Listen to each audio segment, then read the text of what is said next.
Ay, ay, ay. Joining us now, Republican Congressman Sean Duffy.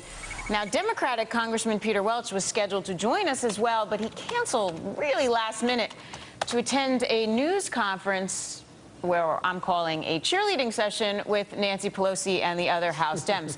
Little rah-rah going on, I guess, to keep this stalemate going. Sir, I don't know. You know what? I think everyone at home is watching right now, and they are, like, fed up with all the nonsense. We here said that we think everyone should just get a timeout and start over, like, in a couple days. Hey, Tracy, how you doing? Is this to me? Oh, yeah, please. Help us. Hey, first of all, I got to tell you, I'd rather be with you than with Nancy Pelosi right now, so thanks for having me on. Yeah. Listen, listen, our conference, Republicans in the House, we're bending over backwards trying to find a deal with Democrats. We've moved off our position 3 times trying to find common ground. Last night, we were trying to open up our malls and Washington, D.C., and make sure our vets are covered. They're saying no to everything. We've even said, hey, let's open up the government for a week and as we negotiate this out. And they've said no to that. I think they believe that this is great politics for them. This is really bad for America. We have to sit down and figure this out, and they don't want to talk to us. It's way bad for America. You know, the president is calling this a Republican shutdown. It is not. It is a congressional shutdown. It is a pox on both houses because they can't come to terms. You guys can't come to terms. And I get that everyone is coming to the table, but the Obamacare thing seems to be the biggest sticking point, right? They're not bending on it, and you're not bending on defunding it, or at least putting it off. So Tracy, let's be clear on what we've asked for. We first started off by saying we want to defund Obamacare. We moved from that to we want a full-scale delay of Obamacare.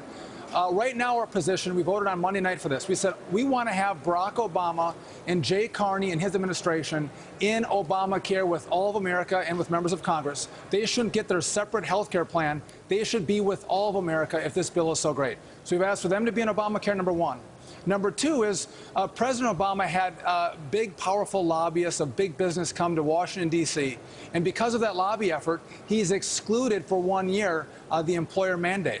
We're just saying let's treat middle-class families the same way as you're treating big businesses. Give them also a 1-year delay as well. The exchanges will still be up. He'll still have his subsidies out there, but we're going to treat middle-class families who only have me as their lobbyist fighting for them the same way as Barack Obama's treating big businesses. This is really simple. It shouldn't be that difficult, but they're saying we don't want to negotiate. We don't want to find common ground, and that's why you've seen this government shutdown. The door has been slammed in our face. But I don't get that, actually, because to your point, I think that is a reasonable middle ground right now, right? Especially because of the audacity of the fact that the congressional leaders aren't going under Obamacare right now. And to your point, corporate America gets a year by. So you know what? Maybe the rest of us should, too. What's the problem with that? Why are they pushing back on that? Listen, I have no idea. I think this is more about politics. They want to see a government shutdown because they think it's good for them politically. I think they believe the media will carry water for them, and they're going to, knife the Republican Party. Well, we have come. Listen, this is an incredibly reasonable position. The president has won. I mean, he has Obamacare up and running. We've just asked for some slight little tweaks to the bill, and we'll open this thing back up. Look, it doesn't, it's not helping your party at all when you start showing pictures of vets who can't get into museums and the tear-jerking, and it's killing you. So I get the notion that we got to get this done. But let me ask you this, too. You're also pushing, but you're also pushing for no pay. If the government is shut down, Congress shouldn't get paid. Where do we stand on that? Well, I sent a letter to the CAO saying, withhold my pay as this thing is shut down. But back to your other point, the president plays these small ball politic games. Remember when all the kids saved up their money at bake sales and tried to come to Washington, D.C. and get into the White House? Yeah. And he shut them out because of sequester? He's doing the same thing to our veterans. I mean, this is an open-air memorial. It's not staffed. And they spend a ton of time putting a barrier around the World War II memorial to keep our veterans out who fought Nazi Germany.